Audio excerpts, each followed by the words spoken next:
All right, this leaves a pretty organized day for us tomorrow. Tomorrow, basically, we're going to talk about ways of refuting arguments, ways of explaining concepts, ways of convincing people, and then we're going to work on the questions, and we'll do some reenactments. Generally, it's not permissible for one Muslim to play the role of a kafir. Okay, it's not permissible at all, even as a joke, even as acting, to say, I'm a kafir. You can't. So that's why a lot of times people come to me after the workshop. You should have had one brother pretend to be a kafir. No. It's the one thing that's more hated to us than anything on earth is kufr. So we don't pretend to be kuffar or anything, or speak like a kafir. One time some sisters were doing da'wah training. One of them already had waswasa, the kind of she'll make wudu 50 times before salah.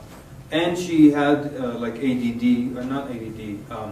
OCD, and she plays the role of the kafir. So she's calling me up. I played the role of the kafir, and now I think I'm a kafir. Yeah, why did you even do that? Yeah? You already have these issues with waswasa and stuff. You just couldn't have picked a wronger person to do that. Look, someone said something to me. I put a note now, I forgot what that means. Learn, it says learn here. What do we talk about? Okay. What do we talk about? We're talking about that Morgan fell lesson to go Oh through. yeah. Okay, someone else did. All right. There's a. Anyone know much about Mormons here? Yeah. Oh, yeah. Okay. Right. There's, for those who don't know, you just go on YouTube and you write down Mormon band cartoon. Oh yeah. And just watch that. And in 10 minutes, you're going to learn so much about the Mormon faith, and it will be so easy for you to talk to any Mormon from that day forward. So go on YouTube, Mormon band cartoon. 10-minute cartoon, you watch it explains their belief about God. That belief is not in the Book of Mormon, by the way. It's in what book? Anyone know the other book? Anyone else know the name of this book? Just one person in the room? Anyone else? What's the name of that book? Book of Perils? The Pearl of Great Price. Why doesn't anyone know this name? Everybody knows the Book of Mormon. Because it's loaded with these embarrassing beliefs. The stuff you'll see in the cartoon, it's from that book, The Pearl of Great Price. They never talk to you about the Pearl of Great Price because it's too embarrassing. You have to go through a process of desensitization before they tell you the stuff in The Pearl of Great Price. You'll see why when you watch that cartoon. Okay? So when you watch that cartoon, it's going to be, would you imagine that watch a cartoon and you'll be able to give good da'wah? Watch Tom and Jerry, right? So that's as far as that. The brother is saying that when you have a booth, if someone's being argumentative, you're saying, look, we're just out here. This is Islam Awareness Week, and we're talking to people about Islam. You're at a da'wah table, someone comes up to you, and they know you're going to invite them to your religion, And so they know also that, and you can use the table as an excuse. So, we have this table here, we've got materials, and we're all trying to let people know about Islam, and so people can know one another, all that sweet talk, and people are like, oh yes. Broaden your minds, widen your horizons, whatever they say. Okay, great. That's it. If someone's argumentative, you just say, look, we're here to share information. That's all. Okay. I still have something. It says learn here. I put it to remind myself something.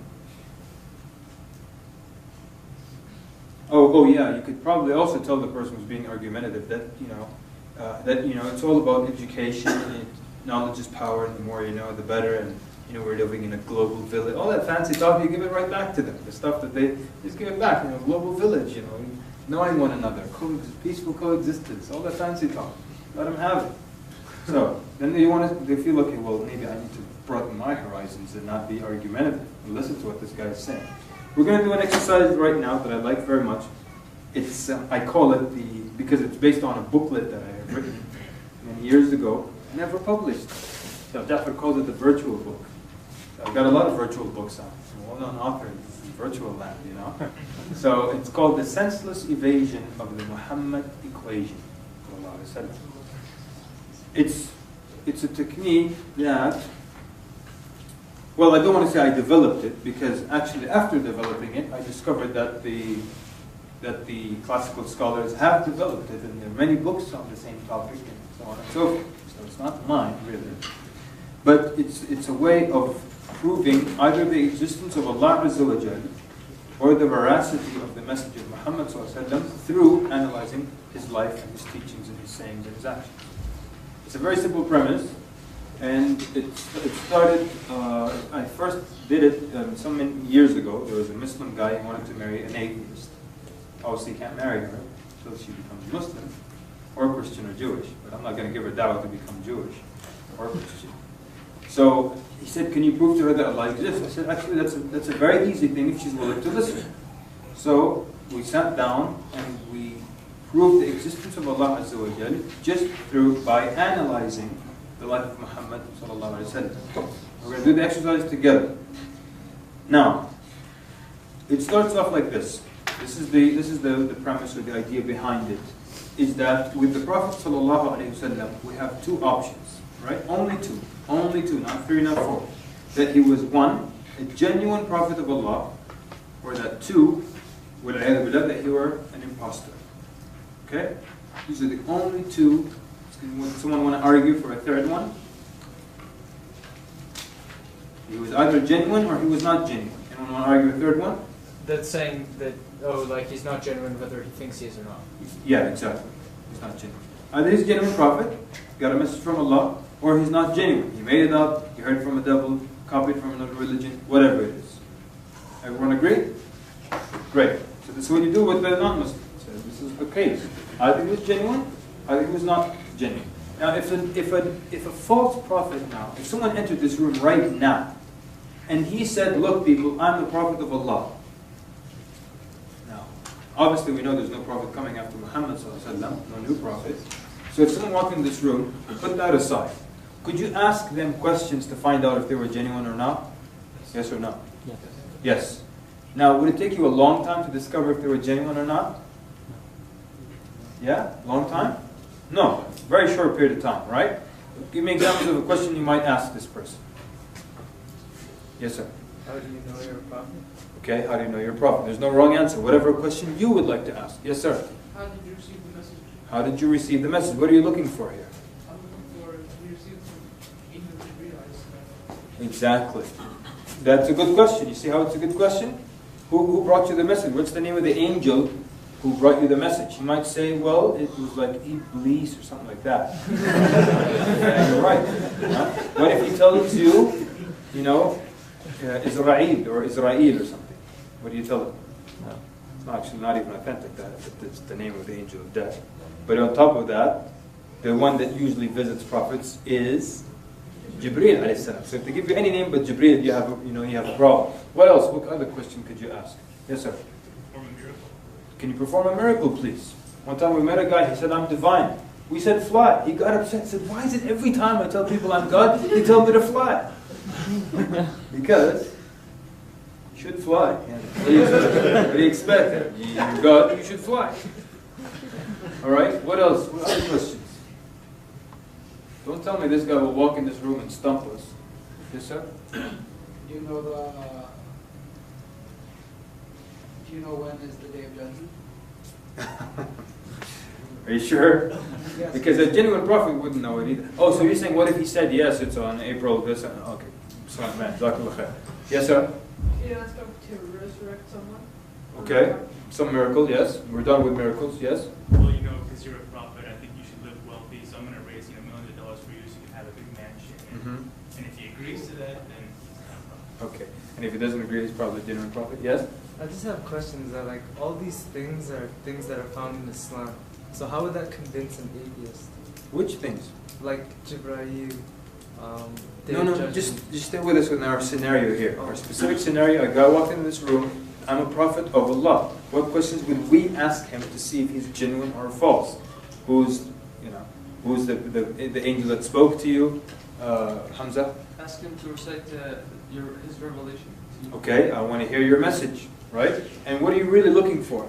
Something that agrees with the past. Good. So what if I tell him, what's your number one message? He says, my number one message is that blank, blank, blank, and it's something besides Tawheed. you know for a fact he's not a prophet. Why? All the prophets, the number one message was Tawheed. Every single one of them. Yes, sir. What's your book? What's your book? Okay, it tells you it's called, I don't know, the kiwi. So kiwi on there. Huh? So you won't be convinced because of the name of the book? No. The Furqan is the name of the book. It's called the Furqan. Okay, it's a name. Yes, sir? If you look at physical signs, like the marking between his shoulders. Well, the marks, because we were aware that Prophet would look like that. So, what if he tells you I'm one of those prophets with no marks? What questions would you ask to find if this person was genuine or false? Yes, sir? Ask him what's your bloody name. He tells you, Bukhukhki. So? Huh? Lay, because you don't like the name? Bukhukhki, it's a nice name. Bukhukhki. Has a nice ring to it. Yes, sister? Values, beliefs, and principles. Okay, good. What else? By the way, there is no wrong question. Your name is probably a good question too. Yeah? Maybe asking him about specific events in Christianity or Islam or so. If he's in line with them, it's probably a good thing. If he's not, probably a bad thing. What do you think of the other prophets? I'm the only real one. Okay. You can probably X them off. Okay, last ones. Yes? Who's God? Is that me or is that somewhere else? That's you. How? How is touching? Very sensitive. Put it up higher. It makes too much reverb when I put it up. Hey, what? Who's God? Okay. Does he believe that Muhammad was the last messenger of Allah? Okay. I just go back. Okay, as Rasul said, like all of the prophets has been shepherds, something like that. Uh-huh. So we're just gonna find like I like that. what's You ask your him, experience about what's your experience? What's your with job? shepherds? Like what's the job? I'm a stockbroker. Another thing is, the second thing is Rasul said all the prophets have warned their people about the Dajjal, right? Mhm. So do you But he know said, I anything just about- started, man. Give me a minute. I'll tell you about him tomorrow. I just started. But you're right. Excellent. The brother's using hadith, signs of prophets. And what about his lineage? Are you from the lineage of Ibrahim alayhi salam? So great. Excellent. That means then we can ask certain questions and find out if someone is a genuine prophet or not. Can we do that about a prophet in the past if we have a lot of information about them? Yes. So we said with the Prophet ﷺ we have two options. Either he was a genuine prophet or he were, an impostor. Using what we know of his sayings and teachings and so on, we can definitely come to a conclusion if he was genuine or not genuine. And you can do this. This is the exercise that you actually do. You only need a pen, a piece of blank paper, and the kafir.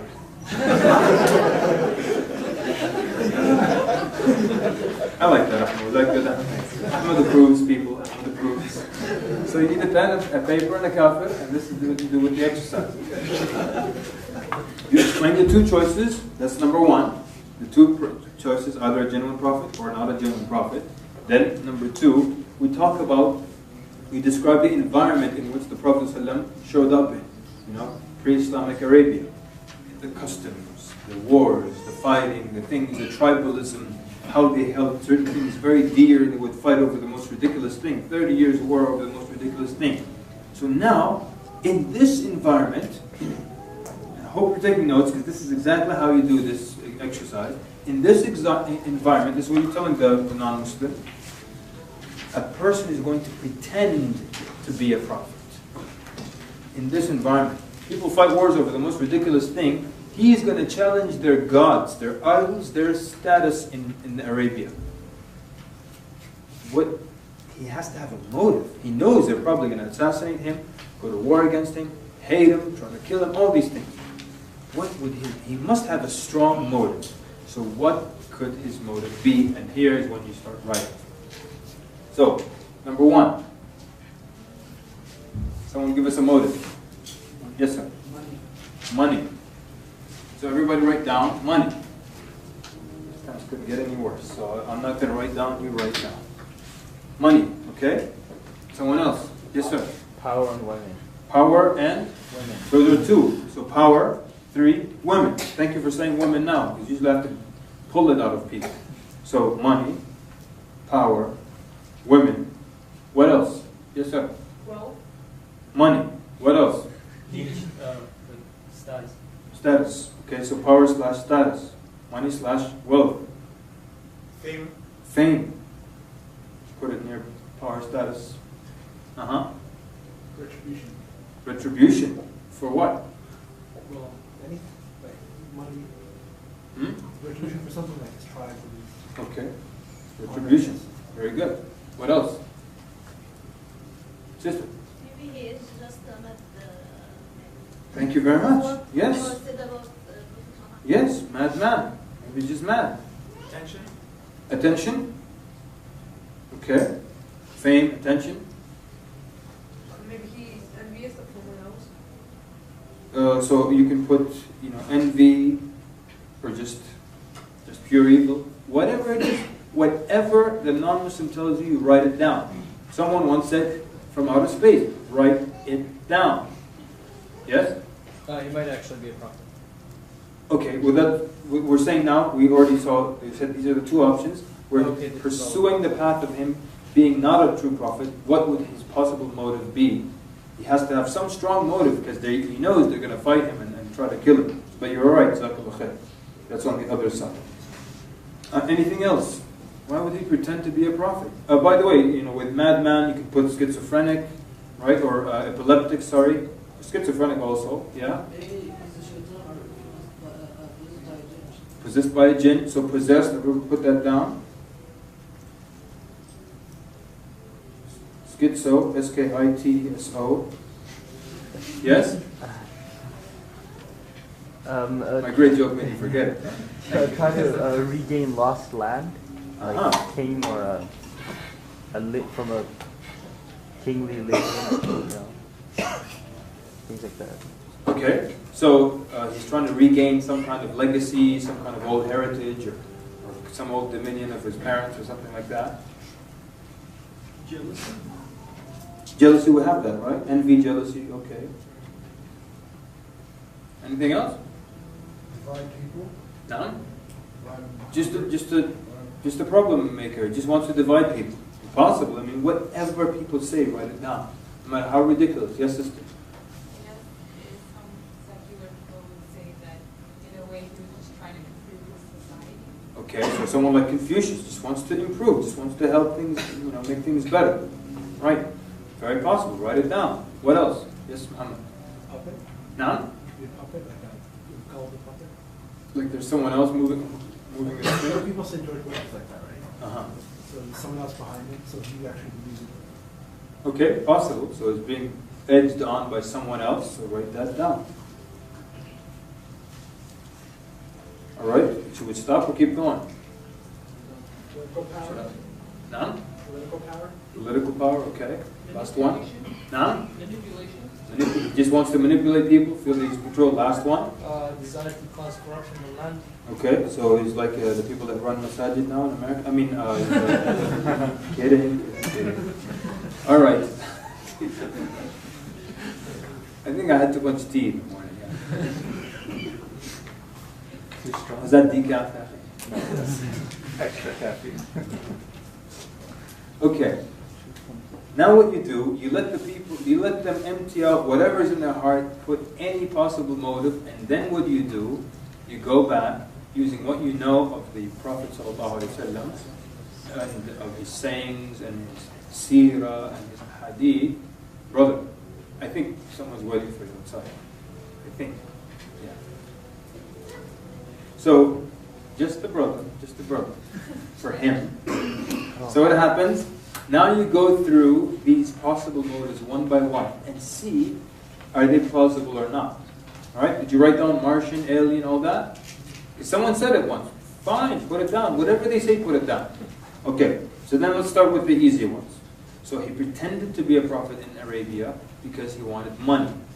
Now you start to refute it, that why it couldn't have been because of money, that he pretended to be a prophet.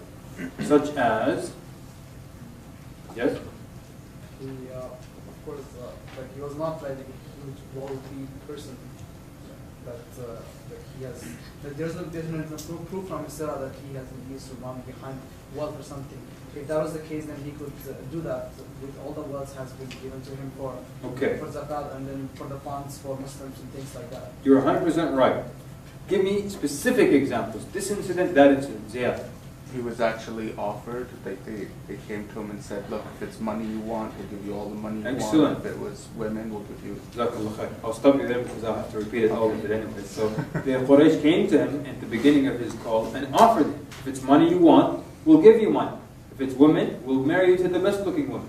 If you want leadership, we'll let you become a leader.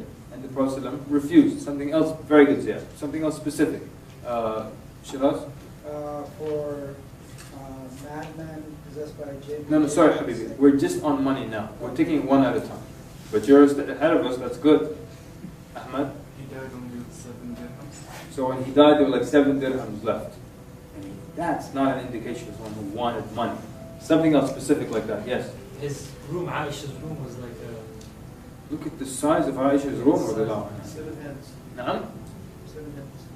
Yeah, so it's 7 arms length and palm stalks and mud walls, branches to cover and a blanket to stop the rain from coming in, broken pot, a pillow filled with palm fiber, 1 blanket, that's the bed. And where's the wealth? Specific example. Let's do Taysir. You can tell him like a story of one Sahaba when he was caught by a Roman general. First the general offered him, I'll marry my daughter and give you half my wealth. And he said no. He said, then I'll kill you like I do this man. And he actually fried a person in boiling oil, and he still said no. Right? And then he was about to throw him in, and like he refused all that wealth. So like from his teachings is that okay. This was what he established with. Okay, that's good. So if his followers were refusing wealth, it's possible that he was also not one after wealth. Yes. Sayyidina Umar ibn Khattab, one time he came to the house of Prophet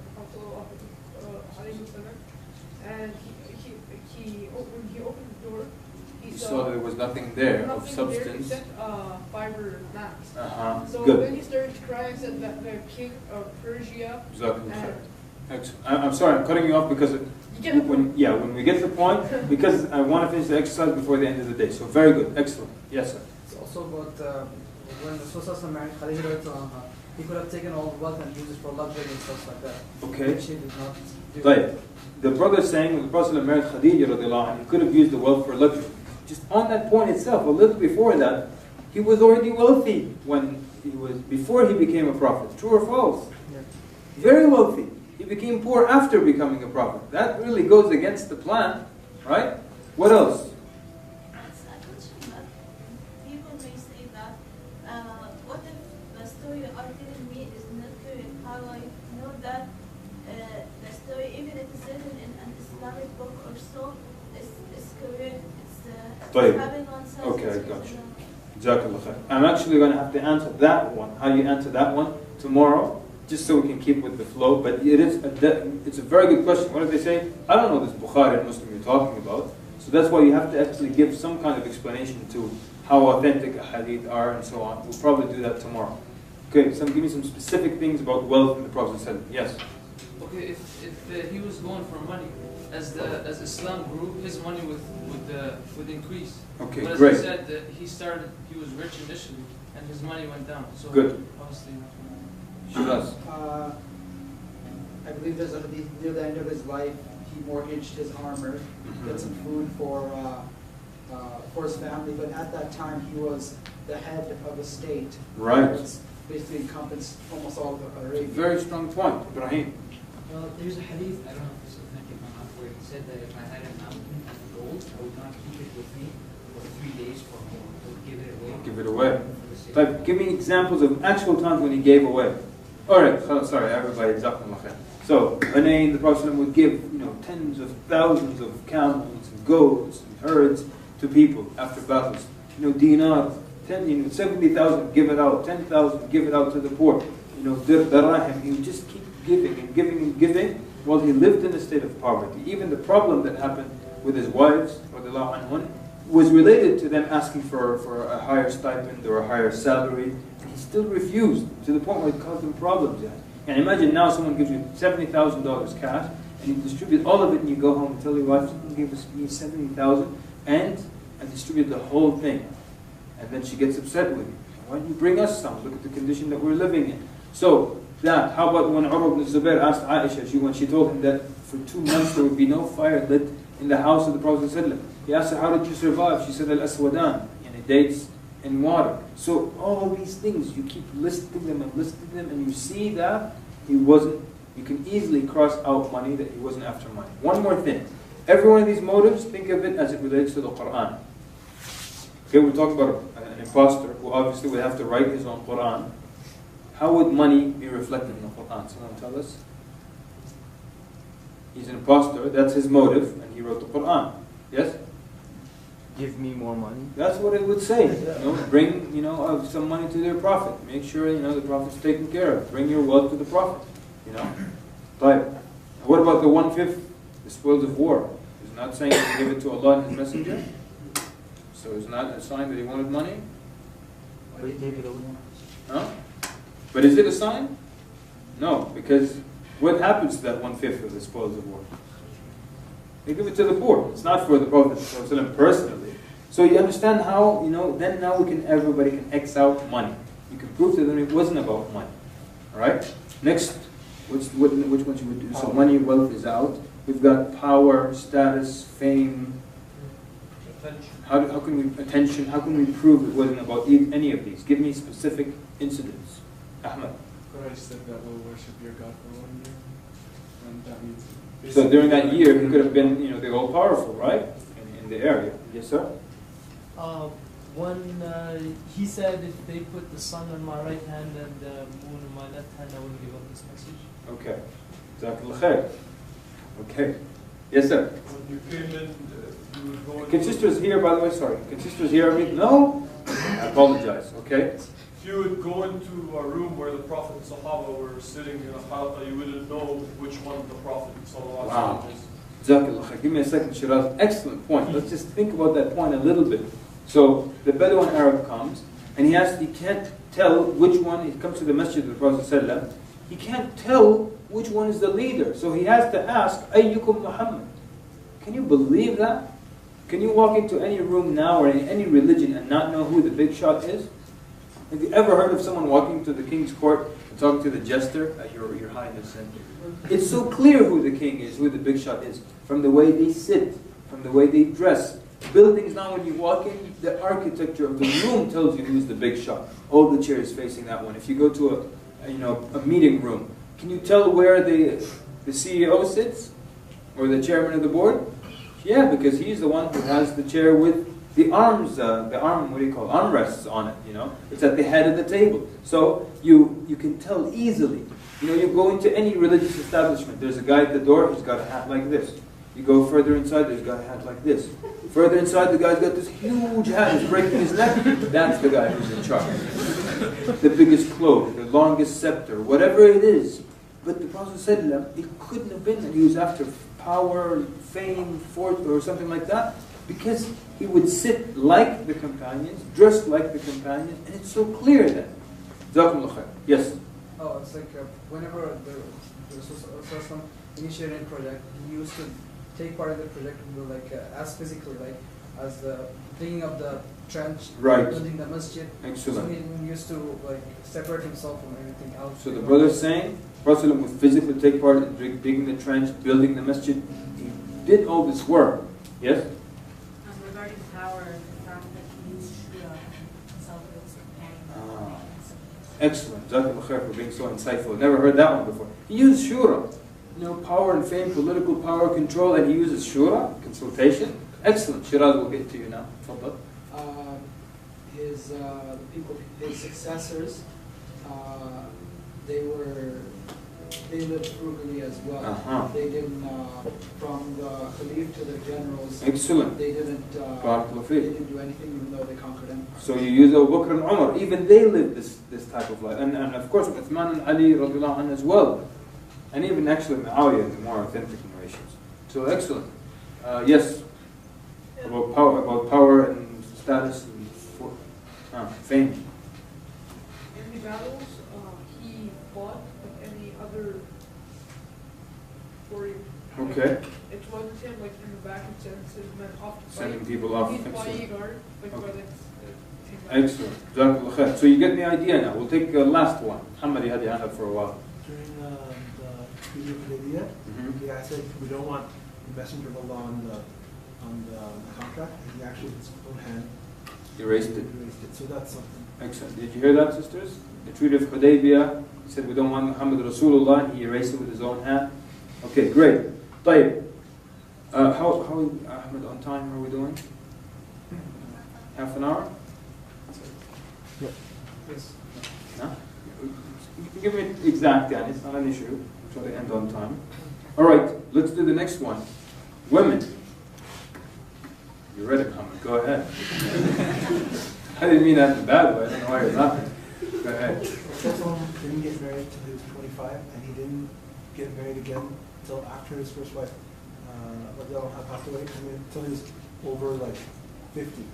Great, but don't skip any point. You skip some important points there. So the accusation is that you're saying he pretended to be a prophet because he wanted women. That's his whole motive to pretend to be a prophet. He wanted women. So Muhammad is saying Prophet didn't get married until he was 25. That's the first thing. All right. Second thing, there's one more, which is what? he limited. Hmm? He limited the number of wives. Okay, but there's one more. Let's stay with Khadija radiallahu anha. Yes? She was 15 years older than She was 15 years older, right? She was 40. No womanizer does that. Womanizer always goes younger, right? So then, first he was 25. Second thing, she was 40. Let's stay with Khadija, people. We're staying with Khadija radiallahu anha. In the culture of Arabia at this time, man can marry as many women as he wishes. Okay. But Rasulullah طيب. stay only with Khadija Jazakallah khair. for 10 years, I think. Okay, so the sister is staying with Khadija. She's saying that the Prophet remained with Khadija radiallahu anha only for a while. That's another point. Stay with Khadija, please. Yes? Khadija anha was the one who actually sent the proposal for wedding to Rasulullah. Uh-huh. Excellent point. You know, that's not the way the womanizer works. She proposed to him, staying with Khadija. She was widowed twice. Ah, Jazakallah khair. Was that what everybody else was going to say? She was widowed twice. Excellent. Yes? Shut up. He worked under her. He wasn't her boss. She was his boss, and he didn't steal her wealth or abuse her wealth. Okay. Link that to him not being a womanizer. If he was a womanizer, he would just use her. Okay. Jazakallah khair. Very good. Like, you see how this is just now, Khadija radiallahu anha already made like 5 points just from this wedding. You want to go to the next step? Next wedding? Or next, yeah. Who was it to, first of all? Yes. First, he only married, after Khadija, he married the wives that their husbands were killed. Okay, that's true. That's very true. I just want to go in order just so it's easy for us. So he married Sauda bint Zam'a radiallahu anha. How old was she? 60. Narrations go anywhere from 50 to 65 years old. Right? That's one. She was older. Two, she was also widowed. Right? She was married to, if I'm not mistaken, Sukran ibn Amr, I think. Right? Right? Not so. Then what else about Sauda radiallahu anha? Okay. She was also the only one of the wives of the Prophet that was not known or celebrated for her exquisite beauty. Okay? Of all the wives, she's the only one not known to be extremely beautiful. The rest were all known to be extremely beautiful people. You go now on the internet, you find Muslims who have written books saying they were all not known for beauty, they were all unattractive. What's the matter? And there's not a brother in the room who thinks he wants a beautiful wife. But you want your Prophet to have all 11 women who are not attractive. That's not true. But they're just trying to move it away from having any kind of beauty or sexual connotation. So they say the mothers of the believers were unattractive. We don't bend the truth to suit some kuffar who run after beautiful women all their life. And what are we ashamed of? So we don't say things like that ever. So as some of the people were saying, yes, all of them were, except for Aisha, all of them were widowed or divorced, or some of them were married for social reasons, some for humane reasons, like Sauda bint Zam'a. It is said she had no place to stay. The Prophet married her, brought her into his home. Some of them had a da'wah benefit, like the marriage of the Prophet to the daughter of Abu Sufyan. Her name was Habiba. Which other ones that was related to marrying the daughter of a leader of a tribe for da'wah purposes? Juwayriyah bint al-Harith, Safiya bint Huyay ibn Akhtab. Very good, excellent. Now the weddings that showed the status of the father of Aisha, when he married Aisha, it also showed the position of Abu Bakr. When he married Hafsa radiallahu anha, showed the position of Umar. Yeah. I just wanted to interject that all the refutations have Muslim connotation, like they're from the Muslim. Right, because obviously that's where the majority of the information is. Right. So we're saying, look at the information available. We're using that to analyze. Now we need to reassure them that this information is very authentic. Because of time, we're doing that tomorrow. So first, you're proving to them, look, this is where we get our info from. All right, you can trust it, and now we use it to say, look. Could he have been a genuine prophet or not? Where was I? Yeah, which wedding had to do with ahkam and religious revelation? To Zaynab bint to Jahsh radiallahu anha.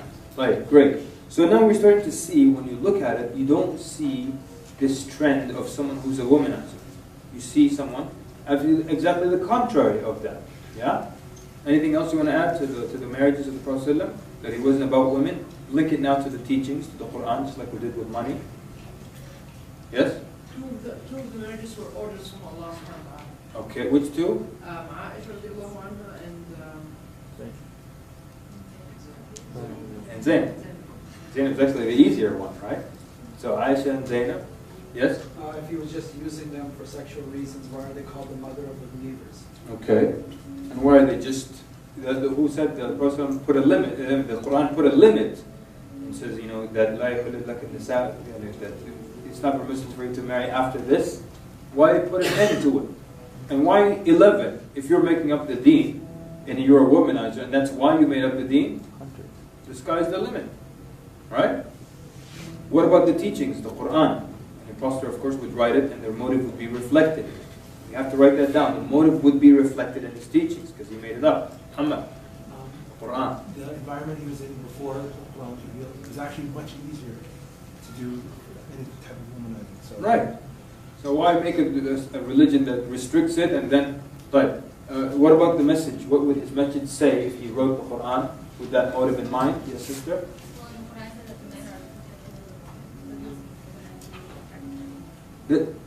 I think you're saying what the Quran said the men are to take care of women. That's not a writing of a womanizer, right? Because he doesn't want to take care of, womanizer doesn't want to take care of anybody, right? Specifically, what would the Quran say? Yes? Inheritance, both of them? Possibly. You're not wrong. Yeah, go ahead. Zina. Huh? Zina. Why would zina be haram? Excellent. What else? It's like why the hijab issue should be enforced, because they need to women be exposed as womanizers. Okay, womanizer probably want women uncovered. Or why hijab? Anything else? Just like with the money, people, with the Quran, what would it say if he wrote it for the sake of money? It would say, bring your money to the Prophet. Yeah? That's what I was thinking. Good. And if it was for women, again, it would say, let them be blessed by the Prophet. Yeah, ikhwan, this is now happening in Muslim lands, all right? Where the sheikh, that would say, let me bless your wife this night. And the sheikh would bless her. And the guy would pick her up in the morning. Muslim countries, Arab countries, this is happening. Okay? So it would have been, this is just some so-called sheikh. So if this person was an impostor prophet, it would be so much easier for him to do things like that. And possibly blessing people left and right. But this is not the case here. But, so we can easily now cross out women. But what else? We said madman, possessed, schizophrenic. How do we refute those? Yes, sister? According to even Kuffar, they said we didn't know him ever as a madman, and this is not a speech of even a madman. So even them, they use this accusation of him to be a madman. Right, excellent. So what you're going to do, you're going to use the same arguments in the Quran. Or you're going to say, look, if he were a madman or a schizophrenic, because one time this person was telling me that, have you ever thought, what if he was an epileptic? When he went into epileptic seizures, he heard voices, and when he revived, he said, well, this is the Quran. He heard these voices, and that's what he came up with, how he came up with this religion. So, I mean, in his mind, it's a possibility. I have to refute it. So I told him, listen, since the time before the Prophet ﷺ and after his time until today, how many epileptics have lived and died? He said, maybe tens of thousands, maybe hundreds of thousands. I said, okay. Of all these thousands upon thousands of epileptics, and all of them having their seizures, not one ever again in the history of mankind, when they got into the seizures, heard a voice and came up with this phenomenal system of government, how to deal with your wife, and how to run the state, and how to deal with one another, and akhlaq, and how to be merciful with animals, and all of this from an epileptic seizure. And no other epileptic ever has come up with something great. They all get the seizures. No one of them heard anything else. And he said, yeah, you're right. So you can argue with that and cross that. Madman? Okay, madman. Have you read the Quran? You're telling me a madman wrote that? Look at it. So you can argue each one with the message of the Quran, with the content. Yes, sir. I've heard of the idea of a mental disorder specific for prophets. So prophets only, since they all have the same message, it's not because they hear it from Allah, but because they all have the same mental disorder.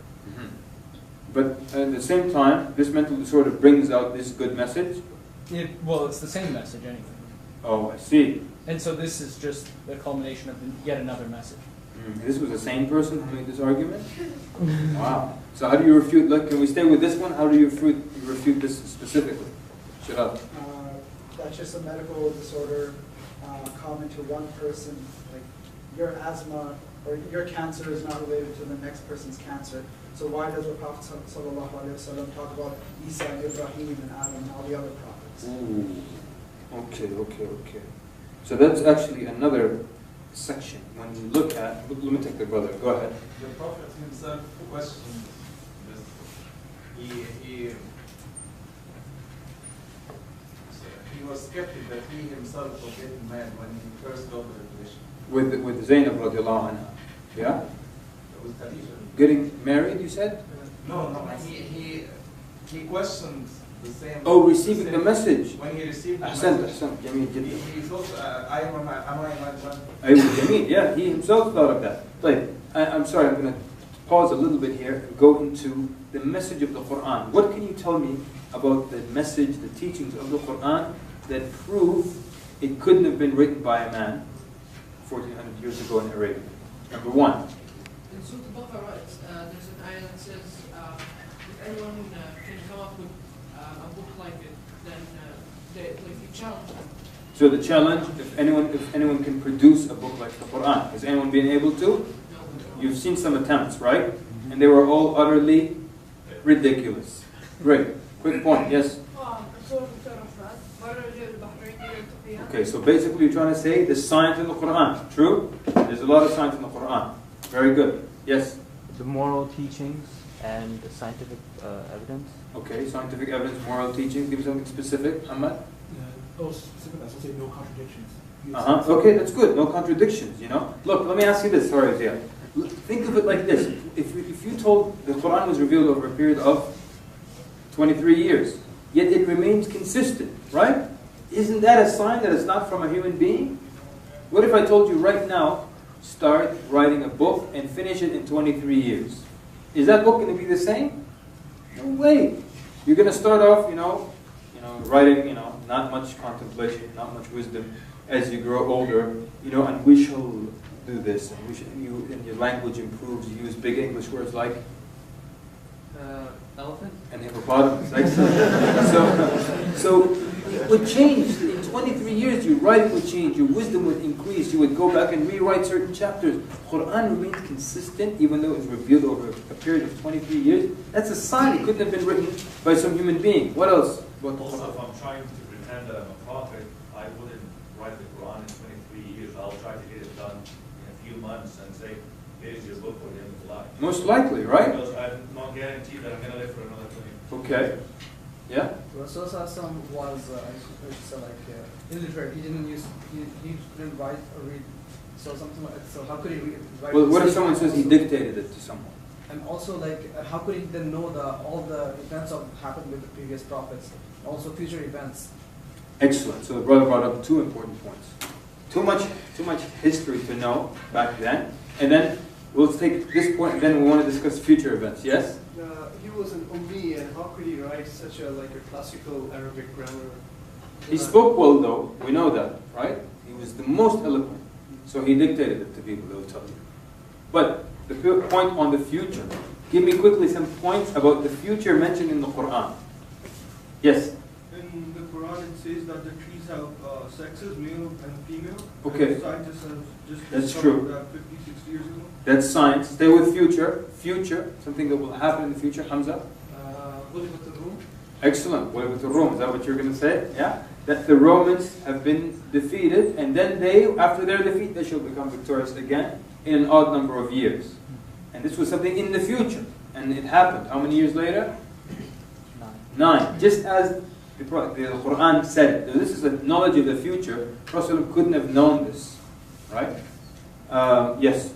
Something in the future. Pharaoh's body. Sorry? How Pharaoh's body was, it said it was going to be found many generations. How Pharaoh's body would have been found later on, would be found, mentioned in the Quran, it was found later on.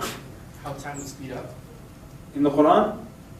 in the future, in the Iran. Okay, sir, when we get to Hadith, it says those things. Stick with the Quran. But you're right, though. You are right. Yes? The earth rotates. Okay, science, future. Things about things in the future. Muhammad. Abu Lahab would be in hellfire while his wife. Abu Lahab would be in the hellfire, right? That was what? It's a Meccan surah. But Abu Lahab died after the hijrah to Medina. So how did Prophet know that he was going to die as a kafir? That knowledge of the future. Only Allah could have known that. And Abu Lahab, to disprove that, he would just say, Ashhadu an la ilaha illallah. He would disprove the Quran. But it never happened. It's knowledge of the future. So there's that. She had In the Quran, it was mentioned? sorry, the split of the moon. The splitting, oh, Because okay. they didn't know about it until the people came from that, and they asked them, did they see the moon that was split? Okay, so that's a very powerful miracle. It's also, and actually there's a point coming with that. Very good. But we're just very busy. I'll come back to the moon. Yes, future? Victory of the Muslimin, and that was proven by the Badr. Okay, also how about the conquering of Fath Makkah, right? Mentioned in the Quran. When? When was it mentioned? In Mecca. After the Treaty of Hudaybiyah. Could you imagine that the Surah Al-Fath would come down on the way back from the Treaty of Hudaybiyah? The oppressive rules in that treaty? Again, knowledge of the future. So we'll stop with the future, but you get the idea why he couldn't have written the Quran, because it stays consistent for 23 years, never changes. The linguistic style of the Quran, the grammatical style, the challenge for anyone to write a book like it, and still until today it hasn't happened. Knowledge of the future in the Quran, science in the Quran. How about when the Quran mentions reproaches the Prophet ﷺ, or mentions a flaw or a fault of the Prophet ﷺ? Would an imposter write about himself like that? Do you think? Like Abasa wa Tawalla? He wouldn't write like that. He would write about himself as number one. Would he say verses like, that Muhammad is not but a human being? He would probably elevate himself, What else? Are we on faults or reproach?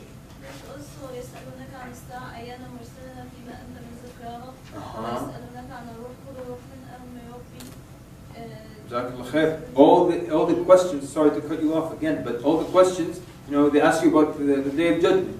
You don't know the answer to it. Why would an imposter say that? He could make up some future day 300 years from now. He'll die, they'll die, nobody will fault him for it. Also, how about the fact that the names of Isa and Musa are mentioned in the Quran more than the name of Muhammad, time. How about that fact? You think of that? The name Muhammad, how many times does it appear in the Quran? 4 times. How many times the name of Isa appeared in the Quran? 23. And Musa alayhi salam? 139. 28 chapters. 139? Like, an imposter, he wants to pump himself up, bring himself up to a high level, and he writes more, or not more, but he mentions other names of prophets more than himself. Does that fit the mold of an imposter? So the more you examine it with your non-Muslim friend, he starts to see that, you know what? This book doesn't look like an imposter wrote it. It doesn't add up. Why is he talking about other people? And I want to mention when the moon split, by the way. Why didn't the Quraysh, for example, look, the Prophet ﷺ, during Eid Salah, he would recite Surah Al-Qamar. Eid Salah, people come to pray Eid with the Prophet from all areas. All tribes, new Muslims, old Muslims, they all come to pray Eid with the Prophet ﷺ. He recites Al-Fatiha, then he recites Surah Al-Qamar. What's the wisdom behind reciting Surah Al-Qamar? Go ahead. What year did this happen? I don't know. Okay, why? The end of the lunar calendar. No. Why did he recite Surah Al-Qamar in Eid? Talks about the tribes of old. Almost. To remind people of the Day of Judgment? Possibly. Anything else? Why Al-Qamar specifically? He could have recited Surah Al-Qiyamah. Okay, let me ask you this. The Quraysh, did they ever, what was their problem with the Prophet ﷺ? Worship one God. That he made the aliha one ilah. That was a big issue for them, right? Maybe he found some other issues here and there. Why didn't they ever, and they would have taken any opportunity to attack the Prophet ﷺ if they saw any flaw, true or false? He's their number one enemy. Any opportunity to attack him, they would have. Why didn't they ever once say, okay, pedophile, for example? Why didn't they ever say that? Because it wasn't a crime at their time. That's tomorrow's argument. But also, why didn't they oppose the Surah Al-Fil? أَلَمْ تَرَ كَيْفَ فَعَلَ رَبُّكَ بِأَصْحَابِ الْفِيلِ? Why didn't they oppose to why didn't they say, what is this? Why not? They all happened in their time? Because they knew what happened. No one objected to it. The Prophet ﷺ would recite Surah Al-Qamar in Salat al-Eid because now people from all parts are there. New Muslims and old Muslims are all there, and they all hear the hour has drawn near and the moon has been split. So everyone knew that happened. That's why with this huge gathering at Eid Salah, no one opposed it. No one said, wait a minute, what is this talking about? It reaffirms, all of them recognized, that's going back to your point about the moon splitting, that all of them recognized this happened. That's why their complaints weren't, you said the moon split, or you married more than one, or the arguments that existed today. If anyone was to argue against the Prophet, it would have been the Quraysh who hated him more than anyone. So, and of course the Orientalists, they're unfair in their arguments. But the arguments that they have today, they're just based on today's culture. Why marry more than one? Why marry someone who's younger than 18? Why do this? Why do that? But the Quraysh would have been the first to object. They would have objected to the surah saying the moon has been split. But they didn't, because they knew it was a reality. So anyways, so when you look at the Quran, the more you look at it, the more you see that it could not have been written by an imposter or by a human being. And if you claim it was written by an imposter, somewhere, somehow, the motive of this man, whatever it is, must be reflected in that book that he wrote by himself. And so what you do, you go through the entire list, all right? And that he was someone who just wanted to divide people.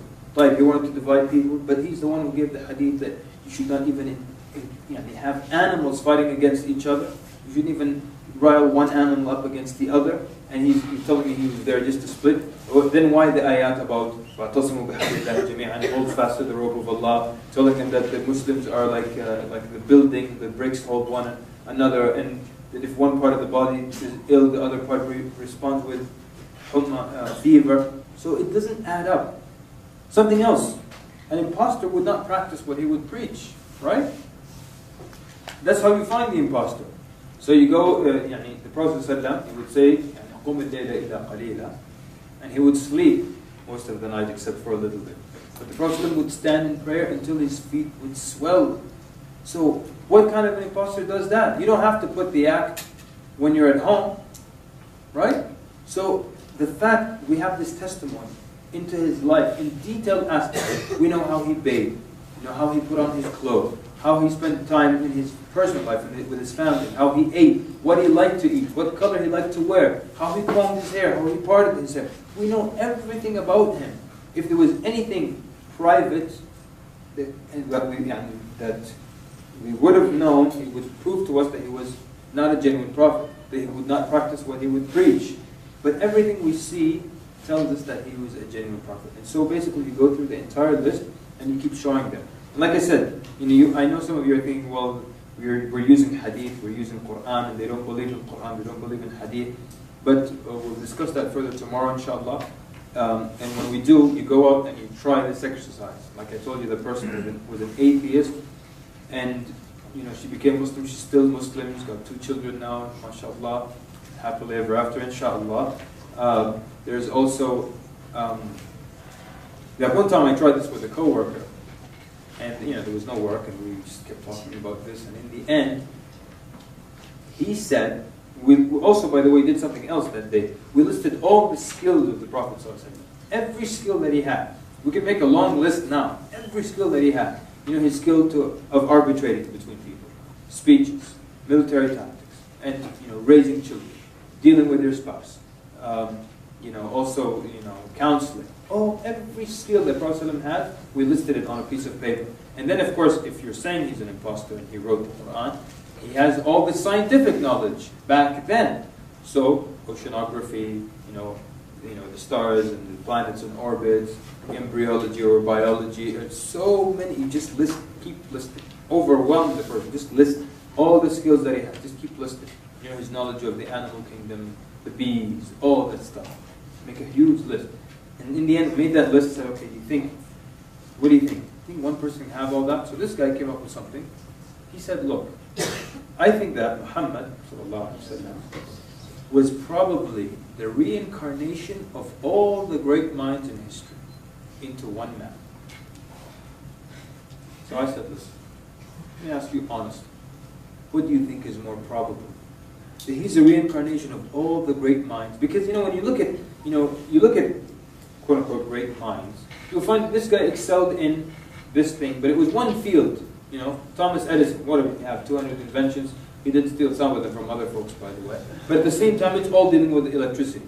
Da Vinci, how many sciences did he deal with? Physics, right? Biology, right? He was doing dissection and all that. But in the end, how many were there? And it wasn't like he was so ahead of his time, things that are impossible to know back then, like the science that we have in the Quran. And so, in the end, he said, so I said, what is more probable? That he was the reincarnation of all the great men in history? Or that he's just probably one of the genuine prophets of Allah? The man looked down, and he said, he was probably a genuine prophet of Allah. Because when you do it like this, you leave no avenue, you leave them no escape. Either he's a genuine prophet, or he's an imposter. We looked at it, it didn't add up. He was an imposter. We have the book that you allegedly, you say, and that he wrote. You look at it and you don't find, any indication that there's an imposter here. I just don't see his argument. He's saying that all the minds of the past geniuses or whatever. But didn't Muhammad come before all of them? Well, he's just trying to get out. When you're trying to get out, you hold on to anything, So I know it doesn't add up, but I didn't even want to go there. I just said, look, what do you think? Because also part of the argument of reincarnation is that it just keeps going, So whether it started here or goes there, it's just going to keep going. So, but you're right. But the point is that what is more probable? He said it's probably a genuine prophet of Allah. So try it, have fun with it, and this is the plan when we come back tomorrow. We're going to discuss first of all a little bit how do you convince them about the Quran and the Hadith of the Prophet that they're authentic, that you can rely on them. Then we're going to probably take one or two of the most difficult questions and discuss them. Then we're going to go through the different ways of refuting arguments and convincing people. And then we're going to spend the rest of the day answering those questions. And maybe some of you will come up here, and then we'll go back and forth and show us your skill, inshallah. Right? And in that way, you'll be somewhat prepared, inshallah, for what lays ahead of Islamic Awareness Week and other weeks. So anyways, again, I would like to really thank you. I had a lot of fun today. It was great.